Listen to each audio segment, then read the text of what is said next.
बच्चों, आज इस दूसरे वीडियो में नदी के द्वीप का हम अंतिम पद पढ़ेंगे। द्वीप हैं हम, या नहीं है शाप, या अपनी नियति है। हम नदी के पुत्र हैं, बैठे नदी की क्रोड़ में, क्रोड़ मतलब गोद में। वह वृहत, वृहत का अर्थ होता है बड़ा, भूखंड से हमको मिलती है, और वह भूखंड अपना पितर है। पितर मतलब पिता। यहाँ पे कवि कहते हैं कि द्वीप बनना कोई अभिशाप नहीं है, मतलब कोई श्राप नहीं है। यह तो उनका भाग्य है कि वे नदी के पुत्र हैं तथा उनकी बीच धारा में बैठे हैं, उनकी गोद में बैठे हैं। वे नदी की गोद में बैठे हैं। नदी उनका अस्तित्व शेष भूभाग से जोड़ती है।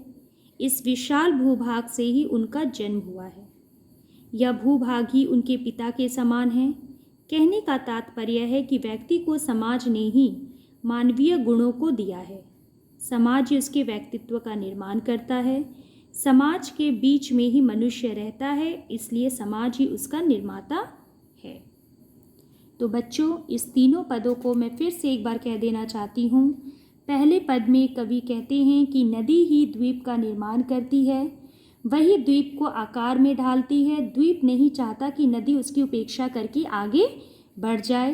द्वीप के कोण, उसके मध्य का उठान, उसके मार्ग, बालू के किनारे, सभी गोलाकार आकृति नदी की ही देन है। द्वीप को नदी से अलग नहीं किया जा सकता। दूसरे पैराग्राफ में बताया गया है कि कवि कहते हैं कि द्वीप को नदी से अलग नहीं किया जा सकता, नदी से ही उसका जन्म होता है। द्वीप कभी भी नदी की प्रभावित होने वाली धारा नहीं बन सकती। द्वीप का अस्तित्व स्थिर रहते हुए त्याग की भावना में है। वे हमेशा नदी के द्वीप कहलाते हैं। वे नदी की गति के साथ नहीं चलते। यदि वे नदी की गति के साथ प्रभावित हो जाएंगे तो स्वयं रेत बन जाएंगे और उनका अस्तित्व समाप्त हो जाएगा। यदि वे स्वयं से डिग जाएंगे तो सभी स्थान जल से पूर्ण हो जाएंगे। इनके किनारे कट छट कर गिरेंगे, जिसे उन्हें सहन करना पड़ेगा। यदि वे चूर्ण हो जाएंगे तो भी धारा नहीं बन सकते। रेत बनने के बाद ये द्वीप जल को गंदा ही करेंगे और वो जल पीने के उपयोग में नहीं रहेगा। व्यक्ति का अस्तित्व समाज के अनुरूप चलने में है, मतलब समाज को लेकर चलने में है। समाज के विपरीत या अलग चलने में उनका अस्तित्व नहीं होता।